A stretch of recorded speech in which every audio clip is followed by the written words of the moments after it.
Ezra. That's okay. We're good now. All right, let me try again, my friend. First of all, thank you for coming on this chilly night. I appreciate it.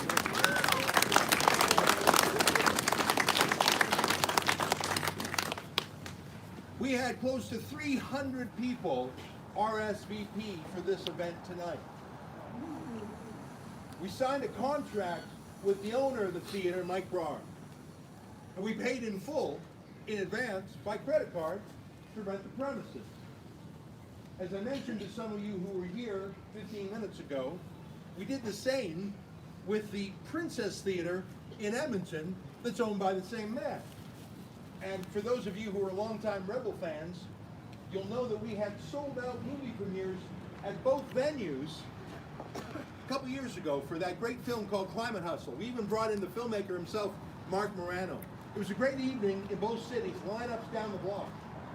But my main point of telling you that we had sold out events at this venue 3 years ago is that they know us. They know that our crowd is moms and dads, grandmas and grandpas, peaceful people who are interested in talking about ideas. I may be asking questions. Not everybody agrees 100%. That's why we have a Q&A session. And as you know, I sort of enjoy the prickly questions because that's the interesting part. Mike Brar, the owner of this facility and the Princess in Edmonton, recalled those, and I sent him photographs that I had taken because I thought it was a wonderful night.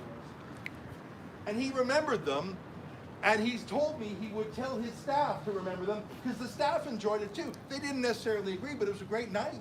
They sold a lot of popcorn. So here we are in 2019. And I said to Mike Brar, who's a new Canadian, he's an immigrant from India, he's been here a few decades, but he's a hardworking guy. As I said before, I wouldn't want to be running an art house theater in the age of Netflix. That's a tough job. And I said to him, this book is a little spicy. It's called The Libranos, What the Media Won't Tell You About Justin Trudeau's Corruption. Holy moly. I said, Mike, that's a little bit spicy. We're in the middle of an election campaign. Are you ready for people who don't like that? And he said, Ezra, I've never canceled a showing in 30 years. And you could just imagine some of the strange films they have probably played here and strange debates in 30 years. And Mike said, I don't censor, I don't take sides. And I thought, you know what? If you own a sort of quirky art house style theater, you've got to be a free speecher. Because otherwise you're going to put yourself out of business anytime someone says boo.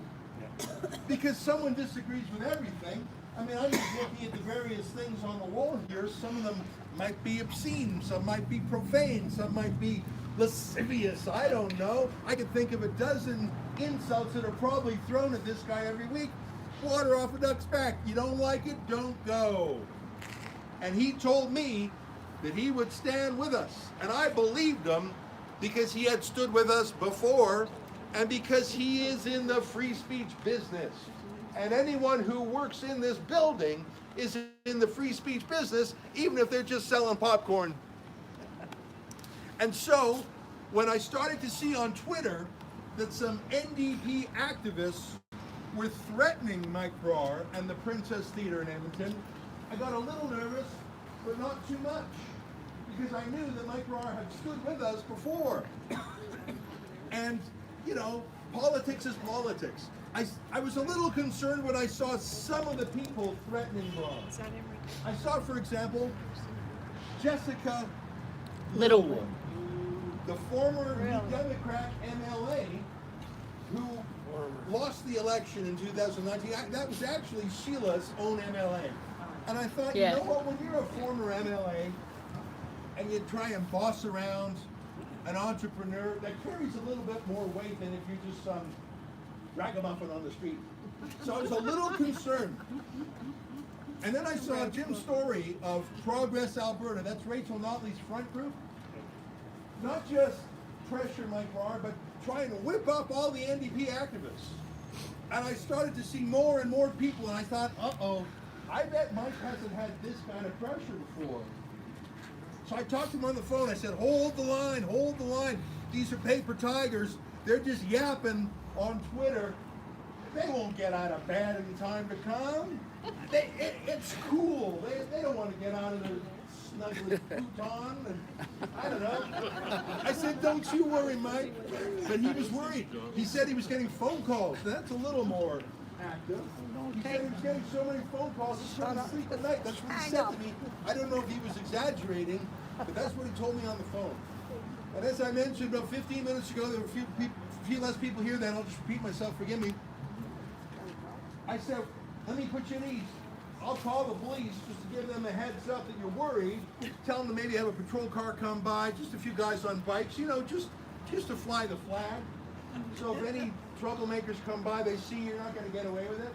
And I said, we'll also hire 2 private security just so you don't have to worry about it. Now, Thursday came, and it was just like this, but up in Edmonton. And I thought, is it going to open, is it not? And then 5 o'clock came, and right now it is 5:04. And these doors are locked, and the lights are up. I do believe there are people inside there, probably peeking out, because that's what it was like in Edmonton. And the thing is, we had a great crowd like we had here, and it was sort of chilly like here, but all these tough guys online, none of them showed up except for the one village idiot named Rickshaw Dave, who shows up to everything with his haulers. There was a couple hundred of my friends. There was 2 private security. There was probably 10 cops. They were just excited. What was going on? What's the big crowd? And Rickshaw Dave. And we sort of were worried, so we had a plan B. And we all walked 2 blocks over to Rosie's Pub.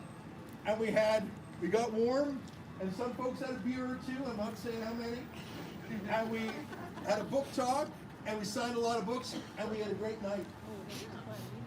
But it was also a terrible night for free speech. Because Mike Brar was bullied into deplatforming not only me and my right to speak, but 200 people and their right to hear. They chose to hear, and I signed a contract, and I paid in advance, and I'm a good customer because I've done it before, and we were deplatformed. That's the word the left uses. I said to Mike, if you have any critics, invite them in. We'll have a Q&A. They can put their toughest question to me. I'm used to it by now. But that's not what the left is about. They don't believe in debating anymore. They believe in censorship and silencing. Now, after Thursday's event, I called up Mike. He didn't take my call. I left some voicemails. I emailed him, and I said, look, I understood why you were worried. I disagreed with it, but I understood it. But your fears were proven baseless. Let's try again in Calgary. I got the contract. I paid you in advance. You hadn't returned the money even for Edmonton. I said, if we were fine in Edmonton, which is more to the left, we're going to be great in Calgary, which is a pretty rock-solid city, conservative-wise. And even the folks in Calgary who would call themselves liberal or leftist, they generally are okay with free speech, in my experience. And I grew up here, went to university here. I enjoyed debating on campus, and I hope that's still part of the culture. And in fact, if I look around here, I don't even see the Calgary version of Rickshaw Dave. Now, maybe he's about to present himself, but as you can see, having a debate about a book, having a book launch is no big deal. That is normal. I see a phone call coming through, and maybe that's, for a second I thought that was Mike Brar. No, it wasn't. Too bad. So I want to tell you 2 things. The first is, I got some good news about being cold and standing out here. And the good news is, I thought there was a 50-50 chance that Mike would lock the doors on me. And I thought, it's sort of chilly out. So we hired a bus, and we booked a venue just down the street as a backup venue. So in about 5 minutes, The bus is going to come, and it's going to do a little loop. Now, not everyone will be able to fit on the bus at once. I think it holds about 30, but it's just a 3-minute drive. I timed it. So in about, I don't know, 15 or 20 minutes, we'll be able to get everyone on the bus and walk down to the Legion. They remember the price we paid for free speech, didn't they? Yes.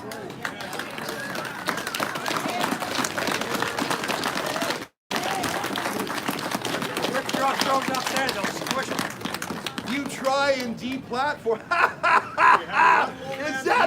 Is that a fascist flag you brought here? Is that a fascist flag? Are you ever in the wrong place, buddy? Are you ever barking up the wrong tree? Boo! But let me say this. At least you have the courage to show your face and to come here instead of to deplatform. So I will give you that, sir. At least you have the courage to come here without a mask. Hey folks, do me a favor, and don't engage with the loser. We have found our village idiots, our version of Rickshaw Dave. And can I invite my friend Max, can I invite you to disengage from the freak and come back to our event? And I give him at least 1% credit for not wearing a mask, as most of the cowards in his movement do. So I salute you, sir, for showing your face. All right, let me get back to what I was saying. Mike Brar caved in on free speech. I tell you, you do that too many times, you're not in the theater business anymore, are you? No. We're going to be at the Legion.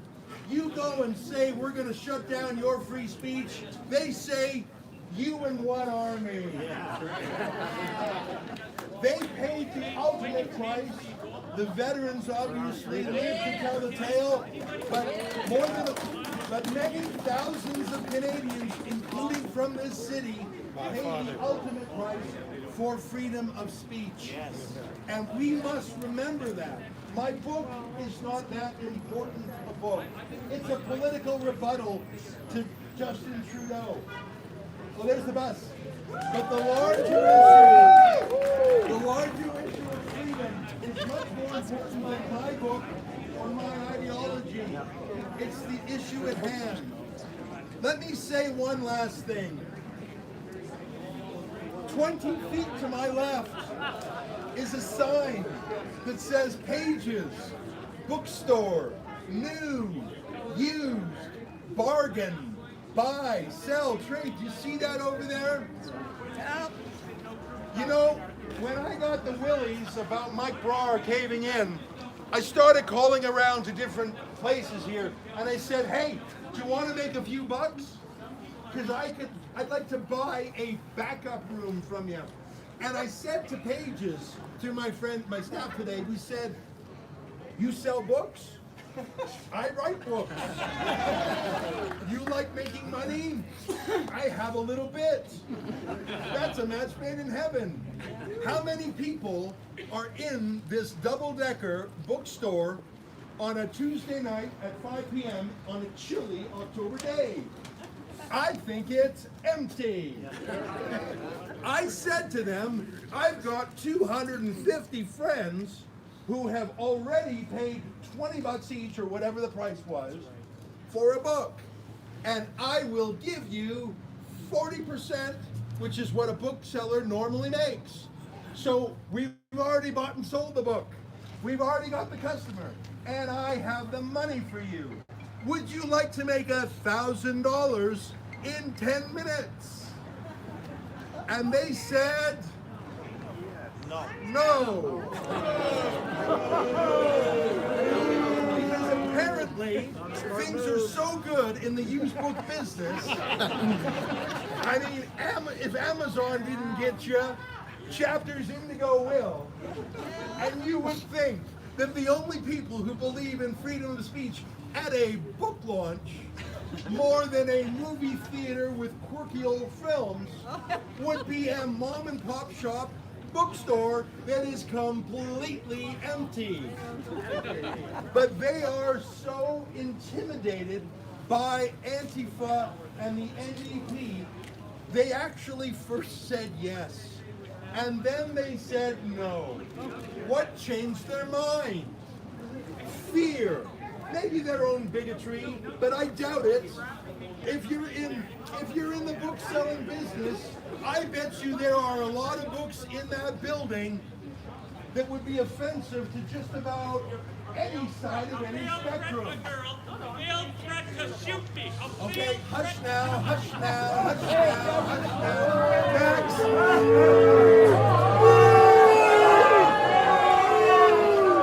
now. Max, you're giving him more intimate attention than he's had since his prom night. All right, come back, Sheila. All right, go back on your meds. Here's my point. We are now going to walk on the bus. And we will go to the Legion. And we will have our book event. And we will continue our conversation over there. Because even if the movie theater guys and the bookstore guys don't believe in freedom anymore, we do. So let's go on the bus. The book's over there, are they?